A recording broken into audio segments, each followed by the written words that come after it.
आज हम आपको एक ऐसी घटना के बारे में बताएंगे जिसने न सिर्फ महाराष्ट्र के एक छोटे से गांव की शांति को तोड़ा, बल्कि पूरे समाज को एक बार फिर इंसानियत पर सोचने पर मजबूर कर दिया। यह मामला है नाशिक जिले के मालेगांव तालुके के डोंगराले गांव की। एक ऐसा गांव जहां लोग एक दूसरे की खुशी और गम में शामिल होते हैं, जहां बच्चे शाम होते ही खेलकर घर लौट आते हैं और जहां हर चेहरा परिचित लगता है। लेकिन एक शाम एक ऐसी घटना घटी जिसने इस गांव की तस्वीर ही बदल कर रख दी। ये मामला मात्र 3 साल की मासूम यादन्या का है। ये सिर्फ एक अपराध नहीं था, बल्कि एक परिवार के भरोसे को चकनाचूर कर देने वाला दर्द था और लोगों के भीतर उभरते आक्रोश की स्पष्ट तस्वीर थी। इस वीडियो में हम शुरुआत से समझने की कोशिश करेंगे कि आखिर उस दिन क्या हुआ, जांच कैसे आगे बढ़ी, पुलिस और प्रशासन ने कौन कौन से कदम उठाए और अदालत ने इस भयावह अपराध पर क्या महत्वपूर्ण टिप्पणी और फैसला दिया। सबसे अहम सवाल यही है, क्या इस मासूम बच्ची को न्याय मिल सकेगा? आइए इसी सवाल के जवाब की ओर बढ़ते हैं। और हाँ, इस मासूम बच्ची को न्याय दिलाने की इस मुहिम में आपका छोटा सा साथ भी बहुत मायने रखता है। इसलिए वीडियो को लाइक जरूर करें ताकि यह ज्यादा से ज्यादा लोगों तक पहुंच सके। दोस्तों, उस नन्ही सी बच्ची को न्याय मिलना चाहिए, इसलिए कमेंट में जस्टिस फॉर यादन्या जरूर लिखें। वो मासूम तो यह भी नहीं समझ पाई कि उसके साथ क्या हुआ। अगर हम ही उसकी आवाज नहीं बनेंगे तो समाज में ऐसे मामले बढ़ते रहेंगे। इसलिए अपनी आवाज को दबने मत दीजिए। कमेंट में लिखिए जस्टिस फॉर यादन्या। तो चलिए अब पूरी घटना को विस्तार से समझते हैं। 16 नवंबर 2025। उस दिन भी गांव में सब कुछ वैसे ही चल रहा था जैसे हर रोज चलता है। शाम होने लगी थी, सूरज ढल रहा था और हवा में हल्की ठंडक फैलने लगी थी। 3 साल की यादन्या अपने घर के आंगन और गली में दूसरे बच्चों के साथ खेल रही थी। इस छोटी उम्र में ना कोई डर होता है, ना किसी खतरे का एहसास। बच्ची के लिए तो हर बड़ा इंसान चाचा या भैया ही होता है, खास तौर पर वो जो उसे चॉकलेट या टॉफी देने की बात करे। लेकिन जैसे जैसे शाम ढलती गई, अंधेरा बढ़ने लगा। तभी परिवार को चिंता होने लगी, क्योंकि बच्ची अब तक घर वापस नहीं आई थी। पहले उन्हें लगा कि वह शायद किसी पड़ोसी के घर खेल रही होगी, लेकिन जब कुछ समय बीत गया और उसका कोई पता नहीं चला तो घर वालों की बेचैनी बढ़ गई। उन्होंने तुरंत पड़ोसियों और रिश्तेदारों से पूछना शुरू किया। पूरे गांव में खबर फैल गई और सभी लोग बच्ची को ढूंढने के लिए निकल पड़े। गांव की गलियों से लेकर खेतों तक, झाड़ियों से लेकर आसपास के रास्तों तक हर जगह को टॉर्च की रोशनी से छाना गया। लोगों ने बार बार उसका नाम पुकारा, उम्मीद में कि शायद कहीं से उसकी आवाज सुनाई दे जाए। लेकिन 2.5 घंटे तक की इस खोज में उन्हें सिर्फ सन्नाटा ही मिला। बच्ची कहीं भी नहीं मिली। गांव में अफरा तफरी मच गई। हर किसी के चेहरे पर चिंता साफ दिखाई दे रही थी। लोग इधर उधर भागते हुए पूछ रहे थे, बालगी कुत्ती गेली, यानी बच्ची कहाँ चली गई। औरतें, बुजुर्ग, युवक, हर कोई परेशान और हैरान था।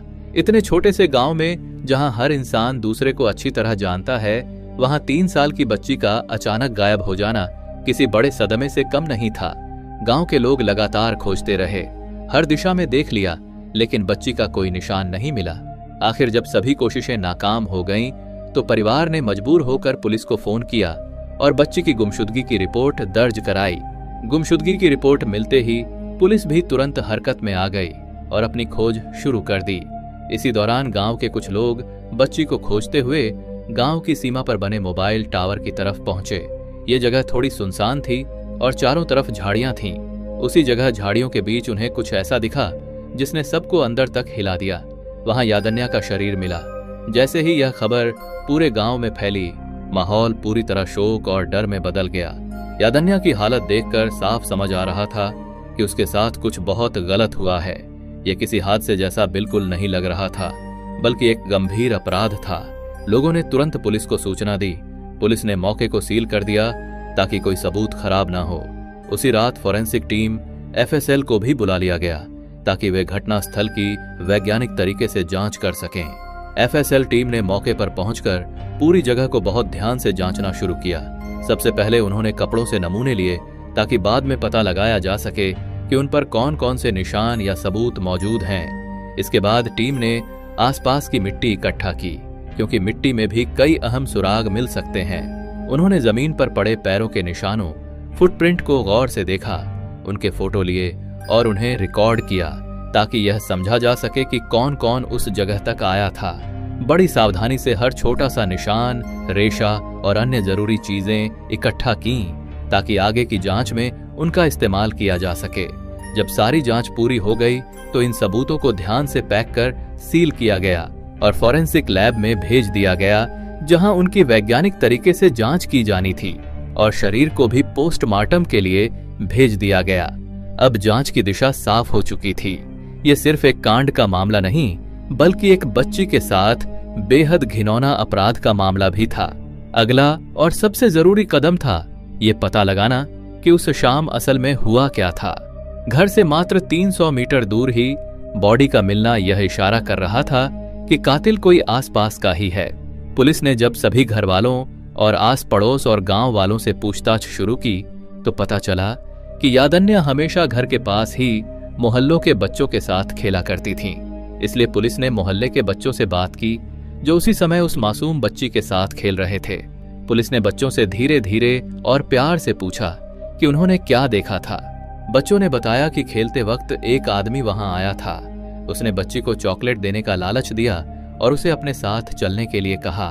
उस समय बच्ची को लगा कि यह वही भैया है जिसे वह रोज गांव में देखती थी, इसलिए उसने उसके साथ जाने में कोई डर या शक नहीं किया।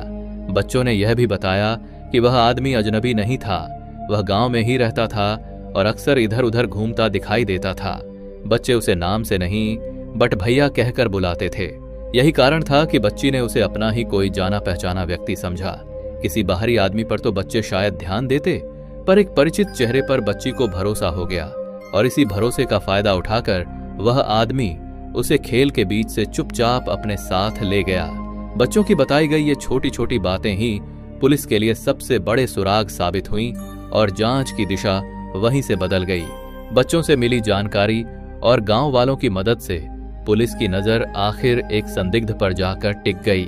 24 साल का विजय खैरनार था। बच्ची के घर से मात्र 200 मीटर दूर रहने वाला विजय खैरनार एक unmarried daily veg construction worker था। रात करीब 8:30 बजे पुलिस विजय खैरनार को पकड़कर मालेगांव तालुका पुलिस स्टेशन लेकर पहुंची। थाने में खड़ी पूछताछ और सख्त कार्रवाई के बाद विजय धीरे धीरे टूटने लगा और आखिरकार उसने अपने इस घिनौने अपराध की पूरी कहानी बयान करनी शुरू कर दी। पूछताछ में यह बात सामने आई कि करीब 1 महीने पहले विजय का बच्ची के पिता के साथ किसी बात को लेकर विवाद हुआ था। उसी छोटी सी बात को दिल में रखते हुए उसने ऐसा करने का सोचा। उसने पुलिस को बताया कि वह यादन्या को चॉकलेट देने का लालच देकर अपने साथ चलने को तैयार किया। वह उसे गांव से थोड़ी दूरी पर बने मोबाइल टावर के पास ले गया जहां आसपास कोई नहीं था। वहीं उस सुनसान जगह पर उसने उसके साथ बेहद घिनौनी हरकत की और मामले को छिपाने की कोशिश में उसने वहीं एक बड़ी घटना को अंजाम दे दिया। पूछताछ के दौरान मिला उसका यह कबूलनामा पुलिस के लिए इस केस में सबसे बड़ा और निर्णायक सबूत साबित हुआ, जिसकी मदद से पूरी घटना की सच्चाई सामने आ गई। जिस रात इस घटना का खुलासा हुआ उसी रात पूरा गांव गुस्से और गम से भर गया। जैसे ही खबर फैली लोग धीरे धीरे सड़कों पर जमा होने लगे। गांव की महिलाओं ने मुख्य चौक पर इकट्ठा होकर विरोध प्रदर्शन शुरू कर दिया। वे मोमबत्तियां, तख्तियां और बच्ची की फोटो लेकर इंसाफ की मांग कर रही थीं। गांव के युवा सबसे ज्यादा आक्रोशित थे। उन्होंने मांग उठाई कि आरोपी को तुरंत और सख्त से सख्त सजा दी जाए।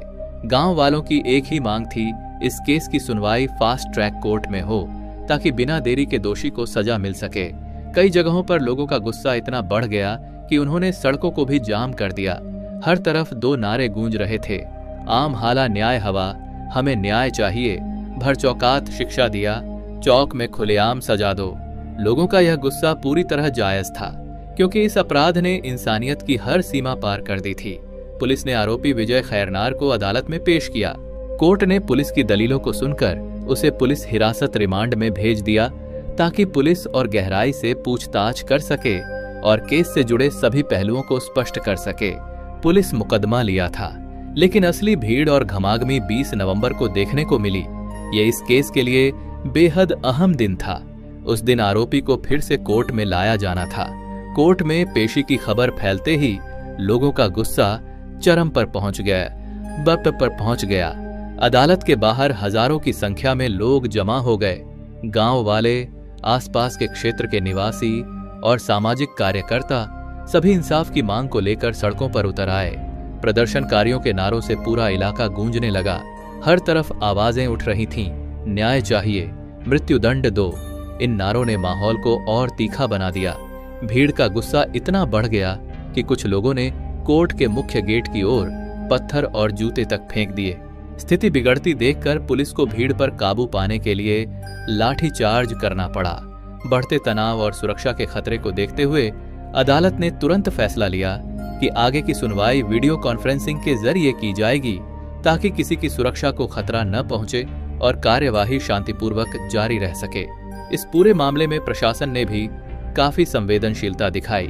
पुलिस अधीक्षक, एसपी खुद गांव पहुंचे, घटनास्थल का निरीक्षण किया और पीड़ित परिवार से मुलाकात की।